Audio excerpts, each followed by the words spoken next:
अस्सलामुअलैकुम, मैं हूं सायरा मसूद और आप देख रहे हैं सलीम बुखारी शो। आगाज करते हैं आज की सबसे इंपॉर्टेंट खबर से। एक ईरानी वेबसाइट ने यह दावा किया है कि मुमकिन अमरीकी हमले के पेश नज़र आयतुल्लाह खामेनी को ज़ेरे ज़मीन महफूज पनाहगाह में मुंतकिल कर दिया गया है, जबकि 2-3 दिन पहले डोनाल्ड ट्रंप ने भी कहा था कि बहुत बड़ी तादाद में अमरीकी फोर्सेज जो है वो मशरिक़ वस्ता की जानिब रवा दवा हैं और बहुत जल्द एक बड़ा आर्मेडा गल्फ में मौजूद होगा। इसी के जवाब में ईरान भी ये कह रहा है कि अब उनकी उंगलियां भी ट्रिगर पर हैं, सिर्फ आयतुल्लाह खामेनी के एक इशारे की और एक हुक्म की देर है। तो वो जंग जिसका गुज़िश्ता हफ्ते यूं लग रहा था कि खतरा अब टल चुका है, अब जिस तरह के बयानात सामने आ रहे हैं और जिस किस्म का मिलिट्री बिल्डअप हम देख रहे हैं, यूं लग रहा है कि जंग के साए एक दफा फिर मंडलाने लगे हैं। तो क्या आइंदा दिनों में कितनी पॉसिबिलिटी है कि हम एक और जंग विटनेस कर रहे होंगे, इस पर सलीम बुखारी साहब का तज्जिया लेंगे। इसके साथ ही डोनाल्ड ट्रंप जो है वो दूसरे ममालिक को टैरिफ के थ्रू डिक्टेट करने का और उनको धमकियां देने का सिलसिला जो है वो ताहाल जारी है। अब कनाडा को धमकी दे दी है कि अगर चाइना के साथ फ्री ट्रेड डील की तो उन पर 100% टैरिफ लगा दिया जाएगा। डोनाल्ड ट्रंप का ये दूसरों को ब्लैकमेल करने का, उनकी फॉरेन पॉलिसी को डिक्टेट करने का ये सिलसिला कहां जाकर रुकेगा, इस पर बात करेंगे। In the second segment we will discuss T20 world cup में पाकिस्तान शामिल होने जा रहा है या नहीं। ताहाल हतमी तौर पर इसका फैसला नहीं किया जा चुका। आज मोहसिन नकवी साहब की वज़ीर-ए-आज़म से मुलाकात भी थी, लेकिन कोई फाइनल डिसीजन नहीं लिया गया और एक्सपेक्ट किया जा रहा है कि अगले फ्राइडे या मंडे को इस पर कोई हतमी फैसला ले लिया जाएगा। जबकि कुछ ज़राए से ये खबर भी आ रही है कि पाकिस्तान ने ऑल्दो शमूलियत का फैसला कर लिया है, बट ताहाल इसको अनाउंस नहीं किया। तो हकाइक क्या है और पाकिस्तान की पॉलिसी होनी क्या चाहिए, इस पर बुखारी साहब के साथ डिस्कशन करेंगे। एंड लास्टली वादी तीरा में क्या कुछ हो रहा है, उस पर वज़ीर आला खैबर पख्तूनख्वा सुहेल अफरीदी साहब का क्या मौक़िफ़ है, अपोजिट साइड उसको किस तरह से देखती है, कौन सही है कौन गलत है, इन तमाम मामलात पर डिटेल तबसरे और तज्ज़िये के लिए बुखारी साहब की जानिब। अस्सलाम वालेकुम बुखारी साहब, कैसे हैं आप? वालेकुम सलाम सायरा, आप ठीक हो? मैं बिल्कुल ठीक ठाक हूँ बुखारी साहब। जी बुखारी साहब, अगेन ये खबर आ रही है कि आयतुल्लाह खामेनी को जो है वो बंकर्स के अंदर मूव कर दिया गया है और वो कॉम्प्लेक्सेस के अंदर और कोई महफूज पनाहगाहों में मुंतकिल हो चुके हैं, क्योंकि खतरा है कि अमेरिका बहुत जल्द हमला करने वाला है। तो क्या आपको लगता है कि ये पहली बात तो है कि थोड़ी सी वजाहत इसकी ज़रूरी है। वो ये वेबसाइट जो है ये ईरानियन नहीं है जी, ये ईरान इंटरनेशनल वेबसाइट है और मगरब ने बनाई हुई है और अमेरिका की स्पॉन्सर्ड है। अच्छा, इसीलिए इन्होंने पिछली दफ़ा अगर आपको याद हो तो इन्होंने ही कहा था कि वो फलां रास्ते से बाकायदा रोड मैप दिया था कि कैसे मॉस्को फरार हो जाएंगे। तो एक तो ये कि इसका एतबार करना या इसके ऊपर ट्रस्ट करना जो है वैसे ही बेमानी है, क्योंकि ये प्रोपेगेंडा वेबसाइट है। एनीवे, हैविंग सेड दिस, वो लोग जो ईरानियन रेवोल्यूशन को जानते हैं, वो लोग जिन्होंने ईरानियन रेवोल्यूशन के बानियान के साथ इंटरेक्ट किया हुआ है, उनको बहुत अच्छी तरह से मालूम है कि वो फरार होने वाले नहीं हैं। जो इनकलाब लाते हैं वो अपनी सरजमीन छोड़कर नहीं जाते कभी। वो बुज़दिल लीडरों की तरह से पनाहगाहें नहीं ढूंढते हैं, मैदान जंग में खड़े होके सामने से बुलेट खाते हैं। तो एक तो ये कि ईरानियन रेवोल्यूशन को जानने वाले लोगों को ये मालूम होना चाहिए कि फरार अगर होना होता तो आप ये देखिए कि किन कड़े हालात में जब बाकायदा जंग जारी थी उस वक्त भी खामेनी ने पब्लिक रैलीज एड्रेस की हैं, चाहे वो तेहरान कैंपस में थी चाहे वो अदरवाइज थी। 3 रैलीज उस 12 रोज़ा जंग में पब्लिक के अंदर उन्होंने अनाउंस की थी। तो एक तो ये कि ये इस किस्म का प्रोपेगेंडा जो है ये जितना मर्जी कर ले अमेरिका, वो लीडरशिप फरार होने वाली लीडरशिप में से नहीं है। एक बात तो ये। दूसरी बात यह है कि एक और चीज़ जिसको वाज़ेह करना बहुत ज़रूरी है वो ये है कि इसराइल और ईरान की जो 12 रोज़ा जंग हुई थी जिसमें अमेरिका बराबर मुलव्वस था, क्योंकि उसने भी अपने जहाज़ F-35 जो है वो ला के ईरान की जो न्यूक्लियर साइट्स थी उनको निशाना बनाने की कोशिश की थी। कामयाब हुआ कि नहीं हुआ इसके ऊपर बहुत बड़े सवालिया निशान हैं। लेकिन एक बात तय कर दी उस 12 रोज़ा जंग ने कि if there is another war with Israel, तो अहमदीनेजाद जो प्रेसिडेंट थे ईरान के, उनका ये दावा कि 3.5 से 7 मिनट में Israel would be removed from the surface of the earth, ये कोट एंड कोट स्टेटमेंट है उनका। अब Iran is not that Iran. Russia के साथ चाइना के साथ उसके डिफेंस पैक्ट हुए हैं, ताज़ा हुए हैं, बेपनाह वेपनरी वहाँ से आई है, बेपनाह सिस्टम्स आए हैं, डिफेंस के सिस्टम्स आए हैं, और ख़ुद ईरान का जो मिसाइल सिस्टम है वो इतना एडवांस्ड और इतना लिथल है कि उसका मुकाबला करना जो है वो आयरन डोम वोम जितने बुखार थे वो सारे इसराइल के उन्होंने उतार दिए थे। जी। तो बुखारी साहब, लास्ट टाइम भी जब जंग हुई तो हमने यही देखा कि इसराइल का वो जो आयरन डोम का कॉन्सेप्ट था वो नहीं इंटरसेप्ट कर पाया ईरानी तमाम मिसाइल्स को, और ईरानी वजारत दिफा तो अब ये कह रही है कि लास्ट टाइम से ज्यादा ताकत, ज्यादा बेहतरीन इक्विपमेंट अब ईरान के पास मौजूद है। यही वजह है बुखारी साहब कि इसराइल और अमेरिका टाइम बाय कर रहे हैं असेस करने के लिए? आप बिल्कुल पहुंच गए उस जगह पे, लेकिन मैं अपने नाज़रीन को भी साथ लेके चलते हैं। देखिए, इसराइल के हवाले से मगरबी मीडिया ने ये बात नशर की थी कि नेतन्याहू ने ट्रंप को रोका है, मना किया है कि अभी आप हमला ना करें। क्या मोहब्बत आ गई नेतन्याहू के दिल में ईरान के लिए? आप जरा सोचिए। नहीं, असल बात ये थी कि उसको पता था कि अगर पंगा कर लिया ट्रंप ने तो कीमत मैंने चुकानी है, उसकी कीमत उसकी इसराइल ने देनी है। इसलिए उसने कहा अल्लाह के वास्ते जंग शुरू ना करना भाई अभी, क्योंकि उन्हें अब पता है कि इस दफा ईरान ने क्या करना है। लेकिन बुखारी साहब, ये सारा स्टार्ट भी तो नेतन्याहू ने किया था ना, जब वो 29 दिसंबर को मिलने गए थे ट्रंप को, तो उन्होंने करेक्ट। लेकिन ये सेकंड वॉर के बारे में नेतन्याहू के मुंह से एक बयान अभी तक आपने नहीं सुना होगा। ये ट्रंप जो फुदक रहे हैं ना इधर उधर, नेतन्याहू ने कुछ नहीं कहा, उसने तो मना किया सिर्फ उसको कि वॉर ना शुरू करना। वजह देखिए, बात यह है कि रूस और चाइना के साथ जिस किस्म के दिफाई मुआहदात हुए हैं, जिस तरीके से ईरान को इक्विप किया गया है, जिस तरह से ईरान को गारंटीज दी गई हैं चाइना और रशिया की तरफ से कि if you are attacked will be there to protect you, ये इम्प्लाइड अंडरस्टैंडिंग कह लीजिए, लेकिन ये इन सो मेनी वर्ड्स दुनिया को बता दिया गया है। और मैं आपको कहूँ कि जो वेपनरी है, जो डिफेंस सिस्टम्स हैं, जो टेक्नोलॉजिकल वॉरफेयर जिसको आप कहते हैं, उसके लिए जो इक्विपमेंट है, Iran is now well equipped with that. ठीक है जी। अच्छा, दूसरी बात यह है जो मेरे ख्याल से बहुत ज़रूरी है, आयरन डोम का तस्वुर कैसे ख़त्म हुआ था? वो इसलिए कि ईरान ऑपरेटेड स्ट्रेटजिकली। उन्होंने लाइटर मिसाइल्स जो है ना, बहुत छोटी कीमत के, कई कई $1000 के जो थे, वो चला चला के एग्जॉस्ट करा दिया उसको। याद है, ये तो दुनिया के वॉर एक्सपर्ट्स ने माना। अभी उसको रिप्लेस नहीं हुआ है, वो अभी उसके पास ऑल्टरनेट नहीं आए हैं कि वो जो कुछ खर्च हो गया, स्टॉक पाइल उनका जो है वो खत्म हो गया। लिहाजा आयरन डोम तो अब है नहीं वहां। और अगर आयरन डोम के होते हुए इतनी तबाही हुई थी तो आप तसव्वुर कीजिए कि इसराइल के साथ होगा क्या अगर जंग हुई तो बुखारी साहब, डोनाल्ड ट्रंप जो इतनी ज्यादा बातें कर रहे हैं, धमकियां लगा रहे हैं, कह रहे हैं कि बहुत बड़ी तादाद में अमेरिकी फोर्सेस जो हैं वो मशरिक़ वस्ता पहुंच चुकी हैं, बहुत बड़ा आर्मेडा गल्फ में होगा चंद दिनों के अंदर, तो बुखारी साहब इसका फिर मकसद क्या है? क्या ब्लफ कर रहे हैं या? एब्सोल्युटली, आपने सही लफ्ज इस्तेमाल किया है। सफारतकारी में यही लफ्ज होता है, ये ब्लफ भी है और थ्रेट भी है। एक स्ट्रेटजी है सुपर पावर्स की, हमेशा से रही है कि आप पहले डराएं फिर धमकाएं, तो फिर आपके पास 2 ऑप्शन रह जाते हैं, या आप जंग में कूद पड़े या आप वापस हो जाए। बेपनाह मिसालें मैं आपको दे सकता हूं जहां पर वर्ल्ड पावर्स थ्रेट करने के बावजूद वापस हुई हैं। ठीक है, तो कहने का मतलब यह है कि as I said, Iran is not an easy prey. ये आसान शिकार नहीं है, ये बात साबित हो चुकी है, दुनिया के वॉर एक्सपर्ट्स मान चुके हैं ये। तो इस दफा मैं समझता हूं कि ये जो बिल्डअप कर रहा है ट्रंप, ये डराने धमकाने के लिए ज्यादा है। ये उसको भी पता है कि उसके मुल्क के अंदर क्या हो रहा है, और जितने उसने फैसले इंटरनेशनल अरीना में किए हैं उसका नतीजा क्या निकल रहा है। बिल्कुल बुखारी साहब, जिस तरह के बयानात हम देख रहे हैं ईरानी वज़ारत दिफा और फिर डिफरेंट जर्नल्स के जिस तरह से बयानात आ रहे हैं, वो ये कह रहे हैं कि खौफजदा है ईरान से मगरिब और वेस्ट और डोनाल्ड ट्रंप, इसीलिए वो ताहाल हमला नहीं कर सके। देखिए, आपने बिल्कुल दुरुस्त कहा कि ये जो ईरान के लीडर की तरफ से बयान आया है कि हमारी उंगलियां ट्रिगर्स पर है, ये पोजीशन ऑफ वीकनेस नहीं है, it's a position of strength. हाँ जी, तो डोनाल्ड ट्रंप आपको नहीं लगता कि इसको अपनी सेल्फ रिस्पेक्ट पर और ईगो पर ले जाएंगे कि उनको इस तरह से चैलेंज किया जा रहा है, फिर उन्होंने इतना हिस्टेरिया बनाया हुआ है वॉर का? आपने बिल्कुल ठीक कहा है, लेकिन मुश्किल उनके लिए ये है कि उनके फैसलों, उनके डिसीजंस पर उनके मुल्क के अंदर और इंटरनेशनली बहुत क्रिटिसिज्म हो रहा है। आप ये देखिए, उनका जो एडवेंचर था वेनेजुएला का, और उसके बाद जो आइसलैंड के बारे में उनका प्लान था, कहाँ गया वो डराने धमकाने वाली बात थी ना, वो तो चढ़ दौड़े थे, वो तो ऑलमोस्ट आइसलैंड लेने जा रहे थे। तो फिर क्या हुआ? फिर वहां पर अपनी इज्जत बचाने के लिए, फेस सेविंग के लिए एक सो कॉल्ड समझौता किया, which means nothing, absolutely which means nothing.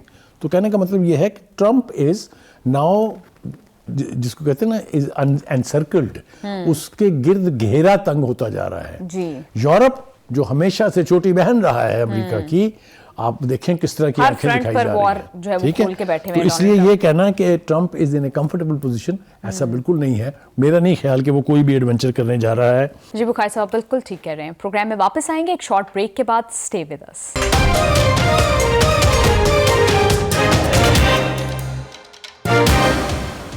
Welcome back to the show. Bukhari साहब, जिस तरह से आपने कहा कि ग्रीनलैंड का इतनी हाइप क्रिएट की और फिर उस पर कोई समझौता करके फेस सेविंग कर ली, तो यहाँ पर तो डोनाल्ड ट्रंप फेस सेविंग नहीं कर पाएंगे, क्योंकि वो बार बार इस तरह के बयान दे रहे हैं कि अभी कुछ हुआ, अभी कुछ हुआ, हम फोर्सेस जो है मूव कर रहे हैं, अब ईरान को नहीं छोड़ेंगे। ये बार बार इस तरह के बयान सामने आ रहे हैं। देखिए, इसकी दो वजूहत है। मैंने क्यों कहा ये, मैं इसलिए कह रहा हूँ कि पहले जिस तरीके से मुस्लिम ममालिक, ख़ास तौर से जो खित्ते के ममालिक थे, मिडिल ईस्ट के ममालिक, जिस तरह अमेरिका का आउटराइटली साथ देते थे, वो अब साथ देने के लिए तैयार नहीं है। एक दूसरी बात यह है कि ईरान ने वाशगाफ अल्फाज में कह दिया है, वी विल नॉट कंसिडर कि कौन सा मुल्क है, कौन सी क़यादत है, जहां जहां इसके अड्डे हैं, they are on our target. बिल्कुल ऑल आउट वॉर होगी। अब आप तसव्वुर कीजिए कि अगर 19 अड्डे हैं उनके जो बहुत बड़े हैं इस खित्ते में, अगर वो टारगेट पे होंगे तो भाई ट्रंप जाएंगे कहाँ?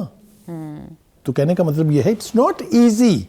मैंने जिस तरह कहा कि Iran is not an easy prey, अब ये इस खित्ते के मुफादात के लिए भी तबाहकुन होगा कोई भी मिलिट्री एडवेंचर, और अमेरिका के लिए भी बहुत बड़ी हजीमत का बायस बनेगा। बिल्कुल बुखारी साहब, अभी चीन भी ये कह रहा है कि वो इस्लामी ममालिक के जायज हकूक और मुफादात के तहफ़्फ़ुज़ के लिए मुकम्मल तौर पर तैयार हैं। तो क्या ईरान के हवाले से बात हो रही है? एब्सोल्युटली, ओआईसी का नाम भी लिया उन्होंने और इस्लामी ममालिक का नाम भी लिया उन्होंने।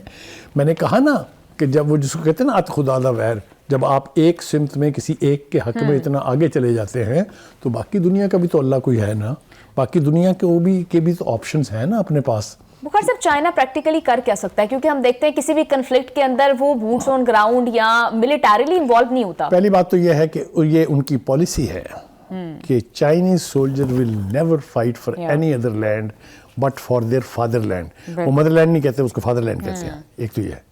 But what will you do of the technology and the weapons that China has? क्या आपने उस परेड में वो मिसाइल नहीं देखा जो 60 मिसाइल लेके जाएगा? उसका नाम भी 61 है। जो न्यूक्लियर हेड्स जिसके ऊपर लगे होंगे, तसव्वुर कीजिए 20 मिनट में वो दुनिया के किसी कोने में पहुंच सकता है बगैर किसी इंटरसेप्शन के। ये परेड का हवाला हमें थोड़ी दिया जा रहा है। उस परेड में चाइना ने बताया कि okay mister Trump, good knowing you, here we are. तो वो हेयर वी आर ने नींदें खराब की हुई हैं उनकी। बिल्कुल। और रशिया के बारे में भी कहा जा रहा है कि वो ईरान के साथ ताउन करेगा, बिकॉज रशिया के तो बॉर्डर पर आ जाएगा अमेरिका अगर ईरान में इस तरह की कोई हरकत होती है। बुखारी साहब, एक और खबर है कि भारत को खदशा है कि अगर वो ट्रंप के बोर्ड ऑफ पीस में शामिल हो जाते हैं तो वहां पर मसला कश्मीर उठाया जा सकता है। इसीलिए उन्होंने अभी तक ताहाल इस हवाले से कोई फैसला नहीं किया और गौर खौज हो रहा है इस मामले के ऊपर। बिल्कुल ठीक आपने कहा है। आप मेरे ख्याल अच्छा होमवर्क करके आई हैं आज। देखिए, बोर्ड ऑफ पीस के बारे में हमने अपने प्रोग्राम में ही कुछ दिनों पहले ये कहा था कि मुझे लगता है कि ट्रंप के बैक ऑफ द माइंड एक पैरेलल यूनाइटेड नेशंस जो है उसका खाका है। और ये फर्क ये होगा कि यूनाइटेड नेशन जो इस वक्त मौजूद है उसमें कोई एक मुल्क जो है वो अपनी मर्जी से कुछ नहीं कर सकता। अमेरिका कोई भी रेजोल्यूशन पास होने से रोक सकता है, लेकिन कोई भी रेजोल्यूशन पास भी नहीं करवा सकता, because China and Russia are sitting there. बिल्कुल। तो वहां तो उसके हाथ बंधे हुए हैं। लिहाजा उसने ये बोर्ड ऑफ पीस के नाम के ऊपर एक अदारा खड़ा करने की कोशिश की है, जिसमें उन्होंने हिंदुस्तान को इनवाइट भी किया कि आप आके इसका मेंबर बने, लेकिन अभी तक उन्होंने इसका ऑफर का जवाब नहीं दिया। फैसला नहीं हुआ इस पर। 2 साबिका एम्बेसडर्स हैं, एक अकबरुद्दीन साहब हैं और दूसरा रंजीत राय साहब हैं। उन्होंने भारतीय हुकूमत को कहा इसका रुकन ना बनना। अब आप इसके पीछे माइंडसेट क्या है वो सोच लें, क्योंकि उनका ख्याल ये है कि अगर इस फोरम के ऊपर कभी मसला कश्मीर आया तो India will have no choice, क्योंकि ट्रंप की तो ऑलरेडी जिस तरह से ताल्लुकात भी पाकिस्तान के और अमेरिका के कश्मीर के ऊपर सालिसी की पेशकश उसने 4 दफा की है, 1 दफा नहीं। तो कहने का मतलब ये है कि इसलिए ये जो बोर्ड ऑफ पीस है, हाँ जी, इसके बारे में इंडिया की रिजर्वेशंस होंगी, जरूर होंगी, मेरी भी रिजर्वेशन है। हाँ जी। तो बुखारी साहब, अल्टीमेटली इंडिया जाएगा या नहीं? क्योंकि अभी डेविस इजलास से भी तो नरेंद्र मोदी ने बाइकआउट किया, वो नहीं गए, तो यहाँ पर जाएंगे या नहीं, क्या लगता है आपको? कौन? नरेंद्र मोदी नहीं जाएंगे? देखिए, नरेंद्र मोदी ने 7 इन्विटेशंस डिनाई की हैं जहां प्रेसिडेंट ट्रंप ने मौजूद होना था। अभी उसकी रिसेंट एग्जाम्पल आपने देखी है, जब कनाडा में गए थे और डेविस में गए थे। तो कहने का मतलब ये है कि he doesn't want to face him because he will ask pointed question and Modi will have no answers. एक तो ये हो गया। दूसरी बात यह है कि Trump is not making any secret about it. उसने डेवोस में भी कहा है और उससे पहले भी कहा है कि ये सिर्फ अमेरिका के लिए नहीं है, ना ये सिर्फ गजा के लिए है, ये पूरी दुनिया के, उसने कहा ये पूरी दुनिया के लिए है। What does that mean? कि बाकी कॉन्फ्लिक्ट्स भी इसके थ्रू रिजॉल्व करवाएंगे Donald Trump. There you are. That is why I say there is a conspiracy at the back of his mind to create a parallel United Nations.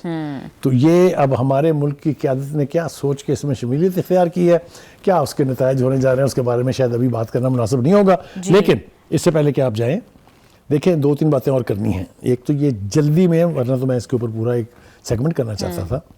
Pakistan में आजकल Myanmar के वज़ीर ख़ारजा आए हुए हैं और क्या फैनफेयर है, क्या उनके इस्तकबाल हो रहे हैं, क्या उनके साथ मुआहदात जो हैं उसके ऊपर दस्तखत हो रहे हैं।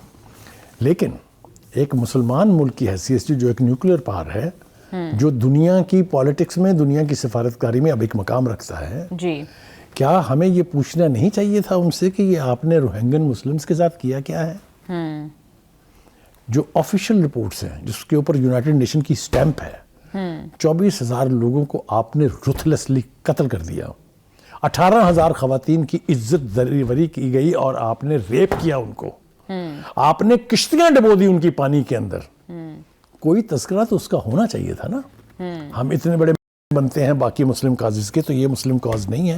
ये मेरा सवाल है, मैं सवाल पूछ रहा हूँ पाकिस्तान की हुकूमत से जो इस किस्म के फैनफेयर का हिस्सा बनी है, क्या उन्होंने रोहिंग्यन मुस्लिम के बारे में कोई बात की है? आज भी रोहिंग्यन मुस्लिम का कोई स्टेटस नहीं है, वो दुनिया के मुख्तलिफ इलाकों में उस खित्ते के अंदर रेफ्यूजीज के तौर पर रह रहे हैं, कोई पूछने वाला नहीं है उनका। तो मैंने कहा ये मौका है, इसको मैं ज़ाया नहीं करना चाहता। I want to mention this. हमारे वज़ीर ख़ारजा साहब को, जो प्राइम मिनिस्टर भी हैं, उनको ये इशू उठाना चाहिए था ताकि किसी किस्म की कोई गारंटी जो है वो उनकी तरफ से जाने से दी जाती। बिल्कुल बुखारी साहब, बैनुल अक़वामी मसाइल की हम बात कर रहे थे, एक मामला रह गया बुखारी साहब, डोनाल्ड ट्रंप दूसरे ममालिक को टैरिफ के थ्रू ब्लैकमेल करते हैं, ये सिलसिला बहुत अरसे से जारी है और अब कनाडा भी इसकी जद में आ चुका है और कनाडा को उन्होंने धमकी दी है कि चाइना के साथ अगर किसी किस्म की फ्री ट्रेड डील की गई तो 100% टैरिफ लगेगा। देखिए, पहली बात तो ये है कि कनाडा के प्राइम मिनिस्टर चाइना गए थे और वहाँ वो मुआहदों पे दस्तखत करके आए हैं, कुछ छुपी हुई बात नहीं है। हाँ, ट्रंप की कंजम्पशन के लिए अगर ये कह दिया जाए कि हमने कोई फ्री ट्रेड डील नहीं की उनसे, भाई तो कुछ अंडरस्टैंडिंग हुई है, ये वक्ती तौर पर तो शायद ये जवाब से गुजारा हो जाएगा, लेकिन China is now a reality as far as trade in the world is concerned. ठीक है, देयरफॉर चाइना की रीच इतनी है कि Trump is having sleepless nights. दुनिया को डरा लिया उसने टैरिफ से। चाइना डरा? चाइना ने 4 इकदाम किए, एक दफ़ा हमने तफसील से यहाँ बताया था आपको एक रात के अंदर। तो क्या गत बनी थी ट्रंप की, वो उनके सामने है। तो ये जो धमकाना डराना, ये ट्रंप का एक बहुत सीक्रेट कार्ड है। कुछ डर जाते हैं, कुछ नहीं डरते हैं। तो मेरा नहीं ख्याल कि अब ये दुनिया उस नहज पर पहुँच गई है जहाँ सिर्फ डरा धमका के, अगर ये मुमकिन होता तो ना बरतानिया का प्राइम मिनिस्टर चाइना का दौरा करता, ना कनाडा का प्राइम मिनिस्टर वहाँ जाता, और ना ही यूरोप इतनी जुर्रत से आंखें डाल के ट्रंप को उसकी औकात याद दिलाते। बिल्कुल बुखारी साहब, आप ठीक कह रहे हैं। प्रोग्राम में वापस आएंगे एक शॉर्ट ब्रेक के बाद, हमारे साथ रहिएगा।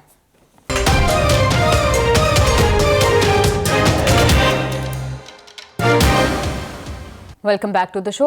बुखारी साहब, पाकिस्तान T20 वर्ल्ड कप में जा रहा है या नहीं, अभी तक फैसला नहीं हो सका। आज बड़ी इंपॉर्टेंट मीटिंग थी मोहसिन साहब की प्राइम मिनिस्टर साहब से, लेकिन उसमें भी कोई डिसीजन नहीं आया और एक्सपेक्ट किया जा रहा है कि अगले जुमे या पीर को कोई फैसला होगा। तो बुखारी साहब, मुझे याद है कि जब अभी ये सारा मामला अभी ज़ेरे बहस भी नहीं आया था, अभी सिर्फ बांग्लादेश ने इस हवाले से ICC को खत लिखा था, तो आपने तब भी कहा था कि पाकिस्तान को इसका बायकॉट करना चाहिए, बांग्लादेश के साथ खड़ा होना चाहिए। देखिए, 2 बातें। जहाँ तक हुकूमत पाकिस्तान के बांग्लादेश के इस फैसले का साथ देने का ताल्लुक है, कोई 2 राय नहीं है कि पाकिस्तान है स्टैंड इट्स फीट, और हमने भरपूर तरीके से एहतजाज भी किया है और इसकी हाइप को हम एक ऐसी जगह ले गए हैं जहाँ कोई भी हल्का फैसला जो है that will be A loss of face. यानी इस वक्त जिस तरह से ज़राए से कहा भी जा रहा है और तब कुछ लोग तवक्को कर रहे हैं कि शायद पाकिस्तान जो है वो वर्ल्ड कप खेलेगा, तो इस पूरी हाइप का जो हुकूमत पाकिस्तान ने बनाई, जो BCP ने बनाई, जो मोहसिन नकवी ने बनाई, जो वज़ीर दाखिला ने बनाई, जितना मीडिया ने इसको हाईलाइट किया, उसके बाद जीरो ग्राउंड पे वापस आना विल बी वेरी एम्बैरेसिंग। एक तो ये बात जो है वो कहनी बहुत ज़रूरी है।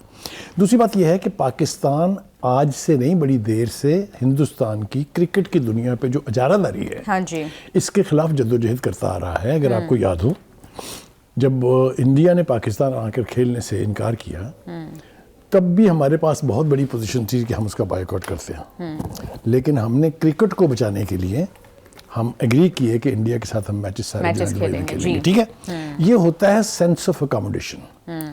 आईसीसी को ये चाहिए था कि बांग्लादेश के इस रिजर्वेशंस के बाद जो वेल फाउंडेड है, हवा में नहीं है, कोई तस्वराती खाका नहीं है, आपने उनके प्लेयर के साथ मुस्तफिजुर रहमान के साथ क्या सलूक किया, किस बेशर्म तरीके से उसको टीम से निकाल के वापस भेजा, हाँ जी, और किस तरह से आपने खुद अपने एक आइकन शाहरुख खान को गद्दार करार दिया उस हवाले से, तो जवाब तो बहुत वैलिड और लीगल है। बिल्कुल। जब इस किस्म का रिएक्शन वहां के लोगों में हो, वहां के क्रिकेट बोर्ड में हो, वहां की हुकूमत में हो, तो फिर कैसे कोई रिस्क ले सकता है अपनी टीम को वहां भेजने का। एक बात।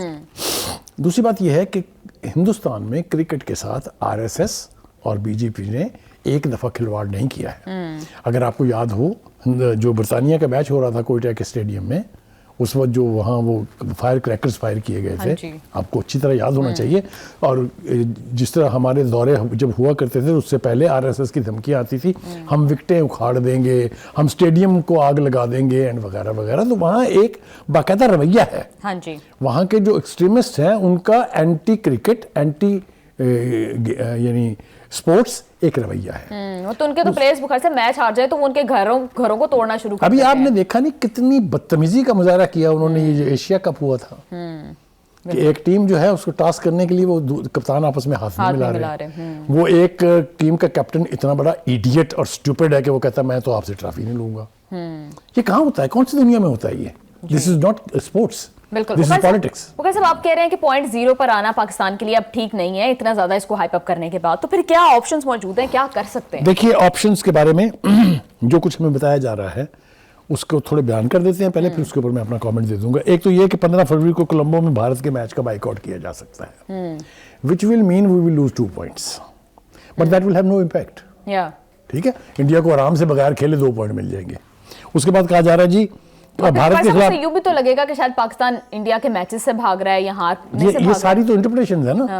फिर दूसरा ये कि भारत के खिलाफ मैच न खेलने से सिर्फ पाकिस्तान के 2 पॉइंट कट सकते हैं। भाई ये सीरियस मामला है, खेल के कटना और होता है बाई डिफॉल्ट या बाई किसी एक्शन आपके पॉइंट कट जाए, दूसरी बात है।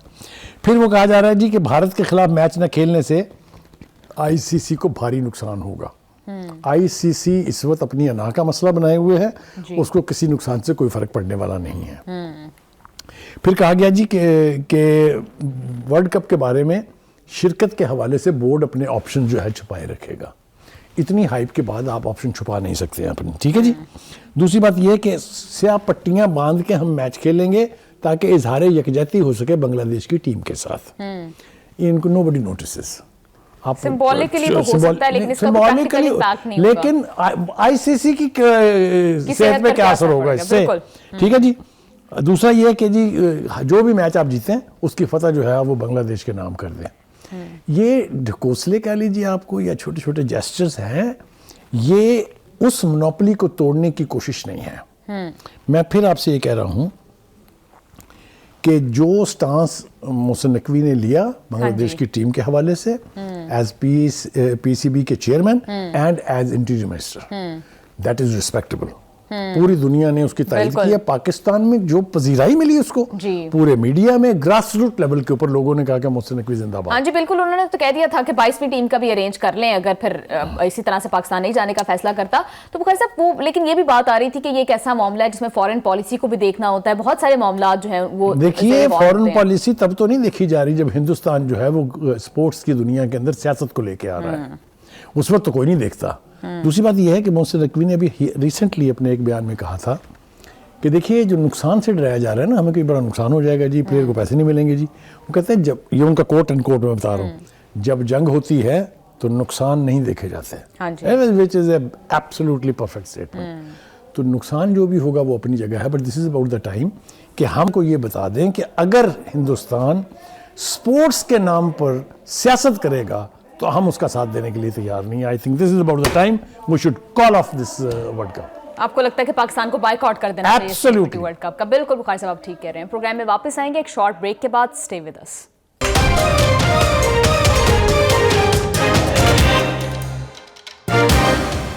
Welcome back to the show.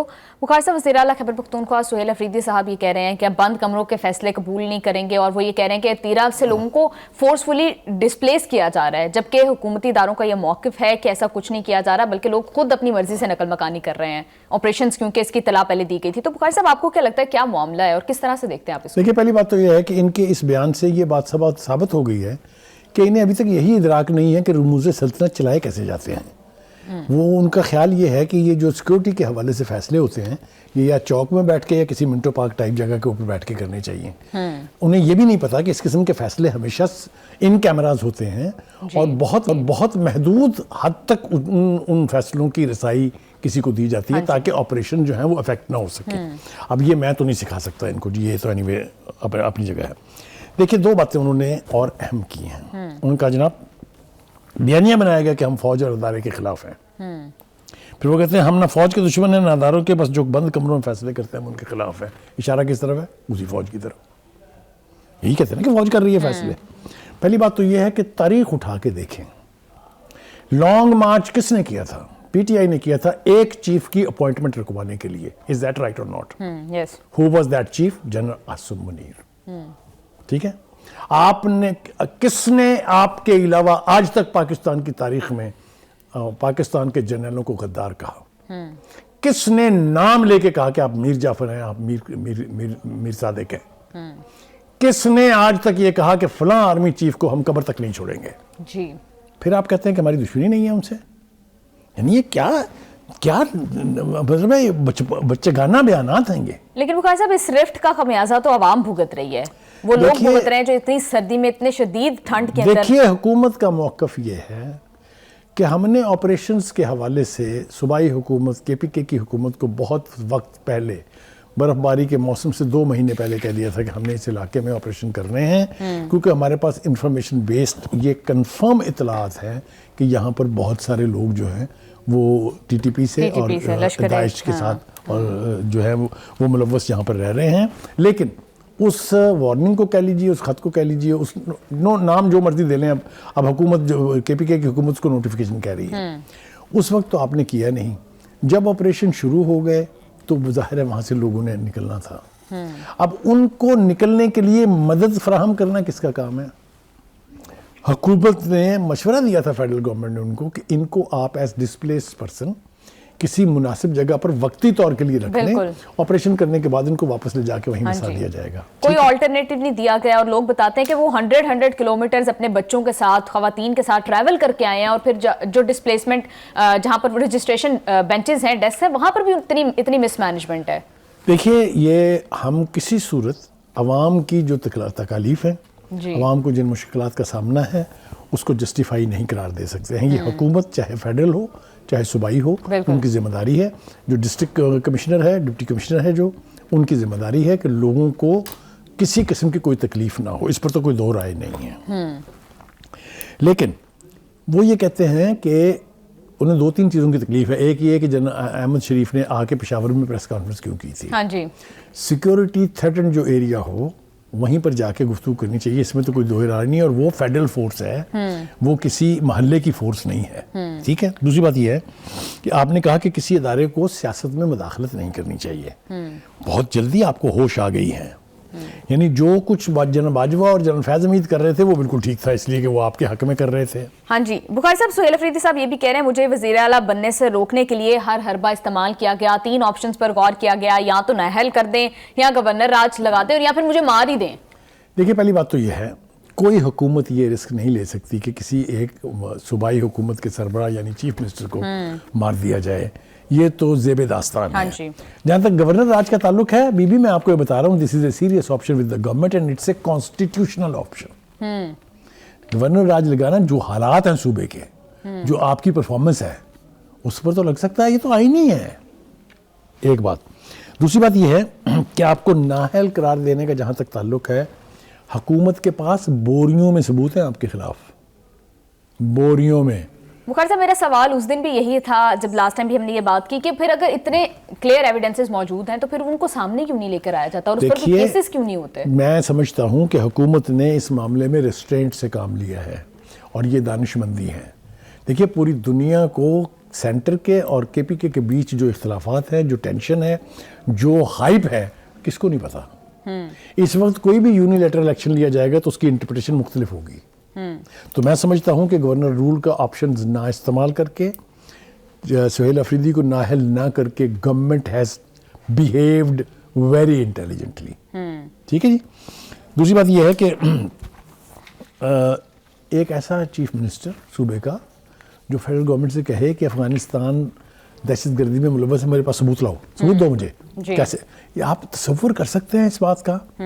एक फेडरेशन जिसका सेंटर ये कह रहा हो कि हमारे पास सॉरी जो सबूत थे वो हमने पूरी दुनिया को मुहैया कर दिए हैं, यूनाइटेड नेशन को हमने भेज दिए हैं, 5 परमानेंट मेंबर्स जो हैं सिक्योरिटी काउंसिल के, उनको हमने भेज दिए हैं, उसका वजीर आला जो है वो फेडरल गवर्नमेंट से सबूत मांग रहा है। बुखारी साहब आप ठीक कह रहे हैं, इस टसल का जो नुकसान है वो वहाँ के लोगों को हो रहा है बुखारी साहब, और आई होप कि गवर्नमेंट फेडरल हो या प्रोविंशियल हो, वो इन लोगों को जो ठंड में वहाँ पर मौजूद है उनके लिए कुछ करे। प्रोग्राम का टाइम एक मिनट दे दें। जी सर।